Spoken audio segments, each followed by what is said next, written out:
What's up, everyone? Monday, February 24th, Combine Week. We went like 2 weeks without football. Now it's back. We'll talk a little Combine. We'll talk Matt Stafford and the Rams, the money he wants, and Shadur Sanders, the quarterback from Colorado. I think comfortably the second quarterback on this draft, not though the Combine. Have some thoughts on that. Nothing too crazy there, but just talk about the Combine in general, what this week is. It'll be the first week I am back at the Combine since I was there in 2008. And I'll be there Thursday and Friday. For those who follow me for a long time, Duke Manyweather, my best friend, O-line mastermind, he's begged me to go for years. Finally convinced my wife that she has to be convinced that I should leave after I travel every week during the year for the Bear Bets podcast. So I'll be in Indy later this week. Looking forward to my first Combine since I played. It's 2008. Obviously, that was RCA Dome. Now it's Lucas Oil Field. I don't know if I'm going to go to the Combine itself, but the networking and just seeing friends. So if you're in town, if you're listening to this, you want to meet up, just let me know. And the NFL never sleeps. We talked about a couple weeks sort of quote unquote off here. It's been a Combine week. The biggest sort of news and note is Matt Stafford, the Rams quarterback, was reported today by Peter Schrager, NFL Network, Fox Sports as well, that he wants $50 million. Let's go back a little bit. There was talk a week or so ago about from his wife, his anger about the decision to most likely part ways with Cooper Kupp. And then a few days later, it came out that Matt Stafford and the Rams might be working on a little bit of a trade. And now it came out that they're allowing Matt Stafford's agent to go out and seek a trade if there's one available. And this all comes back to money. It's not very complicated. I don't think the Rams want to get rid of Matt Stafford, but the question they have to figure out is the money, right? So you heard it. Matt Stafford wants $50 million, which is certainly in line with what quarterbacks are getting. I would argue maybe even a little bit less for how good he is, but he's older, right? He's an older quarterback. And so right now the Rams, I'm going to pull it up right here, his contract information. So his base salary this year is $23 million, but his guaranteed money is only $4 million. And his cap number is $49 million. That's 17% of the cap. Last year was 18% of the cap. So it's in line with what it's been. If they release him before June 1st, let's just say release him before June 1st, that's unlikely. They're $50 million on the cap. If they trade him, that is $45 million on the cap. If they wait till June 1st to cut, I know they can cut him, or before that, they just designated June 1st. Post June 1st, that's $26 million. And if they trade him and designate post June 1st, is $22 million. I actually don't even know what designated post June 1st means. I've never understood. I don't understand that situation with the cap. Nonetheless, those are sort of the roster options and what he's due, what he's owed, and whatnot. And if you're the Rams and you're Matt Stafford wants more money. If you give him more money, that means you add years onto his contract. So that would probably include 2026, 2027, and 2028. If you're Los Angeles, do you want to commit that future cap space to a quarterback that might not be playing for you guys anymore if he does retire or if he gets hurt and the next couple of years are just an older quarterback being hurt and out of the lineup? So the Rams are figuring out, hey, do we want to pay this guy the money that he wants, knowing how old he is, how he's talked about retirement? I'm not sure he's talked about himself, but just sort of the rumors out there about him retiring at some point. And they're trying to figure out, okay, are we going to pay him? Now, on the Stafford side, they're saying to him, hey, go find a deal. Like, go see your market value. This reminds me a little bit of Lamar Jackson last year, where the Ravens said, yeah, go find your market value. Go, you want a fully guaranteed deal? Go find it somewhere. Be my guest. Go find it and come back to us with a trade, and we'll think about trading you. And that's what they're doing right now. They're going to different teams, and they're saying, hey, if you trade for Matt Stafford, will you give him the $50 million a year that he wants? That doesn't mean the Rams are going to ultimately trade him, because from the Rams' perspective, I don't get it. I get it from them saying, hey, no one's going to pay you 50. We want to give you 40, right? And they go out, they see no one wants to give them 50. Hey, come back for, 2 for 80, or, 2 for whatever you want to give them, right? A 1+1 deal, whatever it is. The Rams are letting him do this to make sure to see if he comes back and says, hey, we'll accept less. We want to give you the money. Like we want you to play for another year or two. Because the Rams' perspective, it makes no sense, right? You were close to beating Philly in that playoff game in the snow on the road, go bad turnovers, play the eventual Super Bowl champions. They're not that far away. They have a young roster that's getting better on defense. Now, Cooper Kupp obviously has been beat up a little bit last couple of years, so you have to find maybe another wideout. The offensive line sort of stabilized over the year. And losing Matt Stafford, there's no grand replacement for him. Other people might say, well, Sam Darnold can be cheaper and run this offense. He's not as good as Matt Stafford, even with a much younger player. So if you're trading Matt Stafford away, it's with the idea that we're probably not as good next year, but maybe the draft picks that we get in 2025 and possibly 2026 and more of that cap space, we can rebuild the roster on the fly, knowing our quarterback won't be as good. And there's certainly a thought of, hey, if we think Matt Stafford's got one more year in him, do we want to invest in Matt Stafford or invest in draft picks and get better essentially for the future and sort of give up on this year? Look, Jimmy G is not the answer. So that from the Rams' perspective, I get thinking ahead, which is what all franchises should be doing, right? Not just about 2025, 2026, 27, but there's no other choice. There's no other player, unless there's a trade that we don't know that's happening. The Goff and Stafford deal was out of nowhere, right? I mean, there's a possibility that there's someone out there that's willing to trade a veteran quarterback. I don't even know who that is off the top of my head that would want to do that to Los Angeles. But you're not getting anyone who is Matt Stafford. He's still a very good quarterback, guys, right? So from the Rams' perspective, I don't quite get it. Now, let's talk about potential suitors for Matt Stafford. I mentioned a couple weeks ago my Giants helmet right there. See the Giants helmet right there?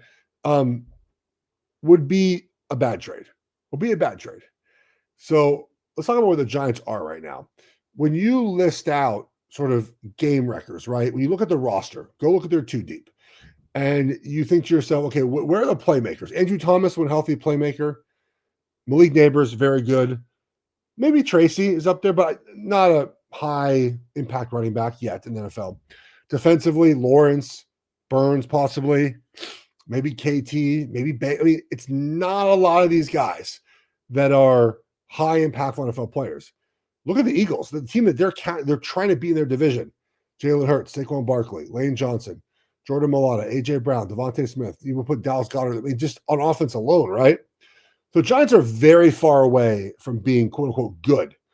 And investing in Matt Stafford only maybe saves the job of the GM and head coach for another season. That's what that's about.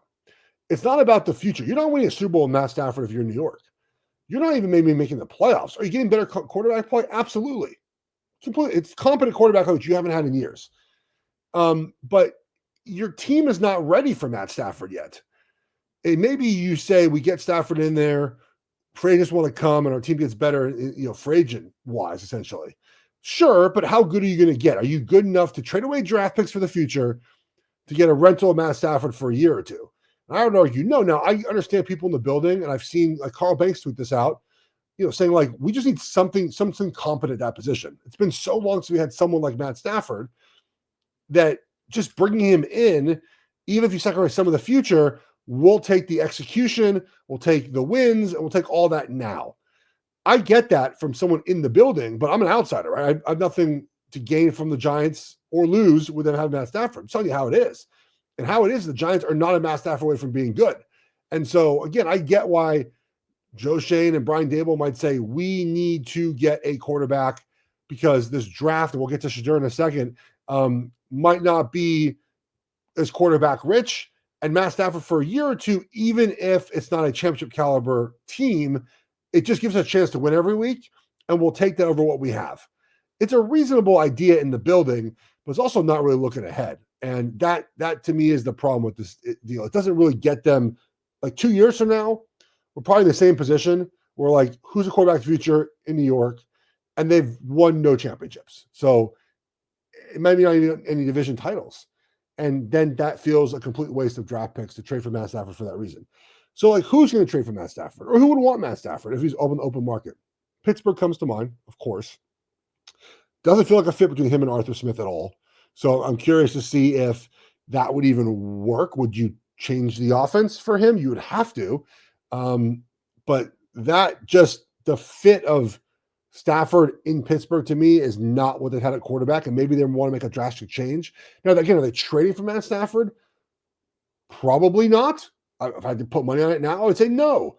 Now, if Matt Stafford gets released, which again feels highly unlikely, yeah, they'd probably be the first call. But you have a quarterback who's been in the dome and a dome playing outside in Pittsburgh. This is his first time in his career playing outside, playing in that division. It would be much better Russell Wilson. There's a video of Russell Wilson working out, and I was like, that's just not impressed. Better Russell Wilson, better Justin Fields. I mean, there's plenty better with him in Pittsburgh. But again, the fit to me doesn't fit what the Steelers have had over the years, and I'm not sure they would go in that direction. If not Giants and not Pittsburgh, I don't know. I mean, I could throw names out there like the Jets. Doesn't make sense. I mean, I'm thinking of who's like a team away from a quarterback away. I mean, the Browns wouldn't do it. I mean, I don't see the Raiders doing it. I'm just thinking of these quarterbacks. Sort of, you could say, hey man, we need. I just don't know the options are really out there unless there's a team that's we just don't know. Again, these are just wild. I mean, would the Cowboys want to trade Dak Prescott for Matt Stafford? Would the Rams want to do that? I just not a lot of great options right now for spots that will trade for Stafford and pay him $50 million a year, right? So it's both because he's going to want more money. He's no trade clauses. I don't know if they're in the NFL. So I think some players have them, but most don't. He's not going to be traded to Pittsburgh for the same amount of money. He wants more money. And that's the crux of this whole thing. But there's not a lot, even just like the quarterback market itself this year, there are not a lot, right? I mean, the Jets need a quarterback in the future. The Browns do. Maybe the Colts say we're on a Richardson. I don't know. Tennessee, the Raiders, the NFC you're looking at, again, I mean, the Giants, the NFC North is set. The South is pretty set with the Saints situation right now. Maybe quarterback's the future there in Tampa Bay, New Orleans, but nothing early in the draft. And then you have, Murray and the Rams and the Niners and Seahawks. Like, there's not a lot of quarterback homes this year. On top of a year, there's not a great quarterback free agent class, which there never is. They never get to free agency. And the draft. Let's talk about the draft. So, you mentioned combine this week. There's really two quarterbacks that are going at the top of the draft. And it's not because they're the two best players in the draft, right? The two best players in the draft, depending on how you rank them, are Travis Hunter and Abdul Carter. But we know the quarterback's such an important position in the NFL that, yeah, I'm looking at Matt Miller's for ESPN.com. I like Matt Miller for a long time. I mean, his rankings right now put Cam Ward 13th, quarterback in Miami, and Shadur is 22. So those might be quarterbacks taken at 1 and 3 because of the need of those teams, Tennessee and the Giants, to have a quarterback. That's the name of this game. I'm looking at Dane Brugler. I love Dane for the Athletic. Travis Hunter 1, Abdul Carter 2, and Cam Ward 15, and all the way Sanders 25. So there's not a year, even if you want a quarterback, you might not get a great quarterback. And that brings us to really Shadur Sanders not throwing at the combine. So he didn't participate in the Shrine Bowl, is not throwing at the combine. And I understand the thought to say, hey, he's not competing, he's not throwing the ball, that will affect him come draft time. And I would love for him to throw the ball. I think competing in the combine is great. I love to compete against Cam Ward and Jackson Dart and all these guys. It's great. It would be awesome. It would be fun to watch. But the fact is, it doesn't matter at all. It matters 0% to whether he'll be drafted or not. Now, will some teams that are hesitant on him say, you know what, I don't really like the competitive, the turn down of competition at the combine? I mean, they might say that in the war room, but they're not going to change their draft grade. The Giants aren't going to be like, you know what, we like Shadur, but he didn't throw at the combine, right? So therefore, we're not going to draft him. So I understand the inclination to say, hey, man, I don't like this. You should always compete, which I'm for. Like, throw at the combine. It's hard for everyone. You're playing with wide receivers you've never played with before. You're running routes on air in a big stadium with not a lot of energy after you've done competitive testing, and you're playing with these guys you've never done it before, and you're running routes you might not have done very often or practice very much. And like, it's a weird setup for someone whose job relies on timing, execution, playbook, like all these things. It's not conducive to success, but we can see in those moments who has a better arm, obviously, who might be a little more accurate, how they move, how they deal with just the stress of the combine week, right? There are interviews, there's testing, there's medicals. It's a long week, and you throw at the end of that week. And so the competition of all the quarterbacks throwing, we get to judge your arm. And here's what I think about Sanders is, again, doesn't matter. This doesn't matter at all. It matters 0%. But there are questions about his arm strength. When you watch him play, he doesn't have the zip on the ball that Cam Ward has. Now, he's more accurate. There are throws he makes that are more, quote unquote, pro throws than Cam Ward makes. But I think in the combine, you would see and come out of it thinking his arm is not what Cam Ward's arm is. But as the tweet was put out by Ian Rappaport, like, the film is what it is. We have multiple years of film that will trump seeing him throw live. If you think you have a concern about his arm strength, you can watch him at his pro day. You can watch the film. It might stand out in the combine against Cam Ward, but you might be in a spot where you're not even eligible to draft Cam Ward. So what does it matter if his arm is not as strong? Now, if his arm is the weakest of like 7 quarterbacks that are throwing at the same time as he is, red flag, quite possibly. But I don't think this is a big deal. I would love for him to throw. I think Sanders is a very interesting quarterback prospect. I probably watched a lot more Colorado than I thought I would over the last 2 years.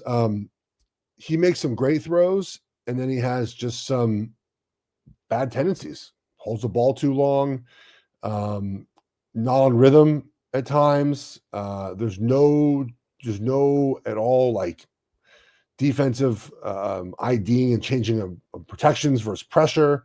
But then his offense did him no favors. Offense, some games was just so poorly designed.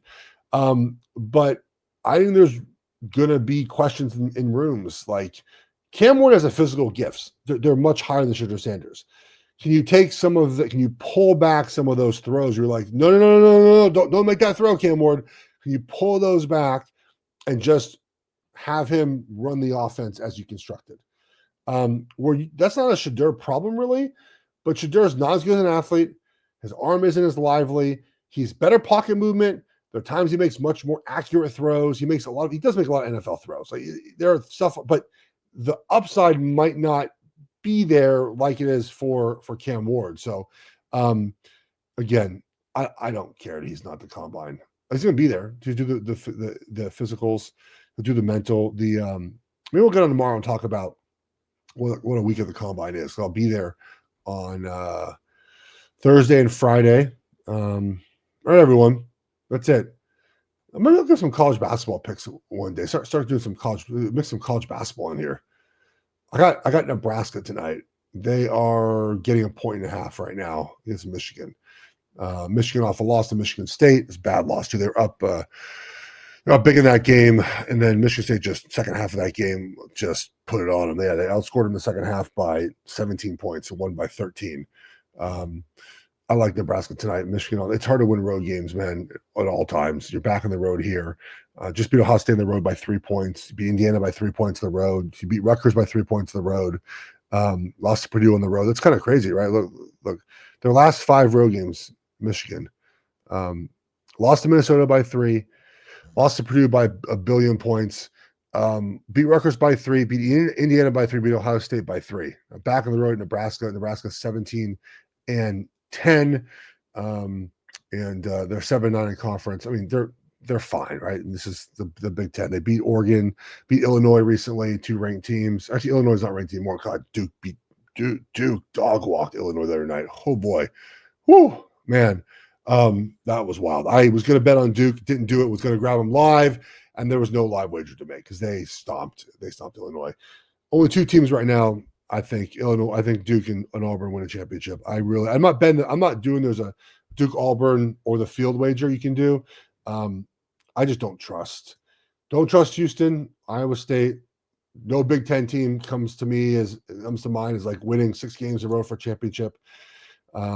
Florida's good, but they have moments and periods where they don't look as good as they should. They start slowing some games a lot of times, which is disappointing. But it's good live wager. I've won live wager to Florida 2 straight weekends now, or 3 straight weekends now, because they will pour it on teams second half of games. Tennessee has Rick Barnes. We trust in Rick Barnes all of a sudden in the postseason. Bama plays no defense, so maybe we'll do more of a college basketball preview a different day. All right, guys. Take care, everyone. Have a good day. I'll talk to you guys tomorrow. We'll talk more combine. Talk to you guys then. Bye.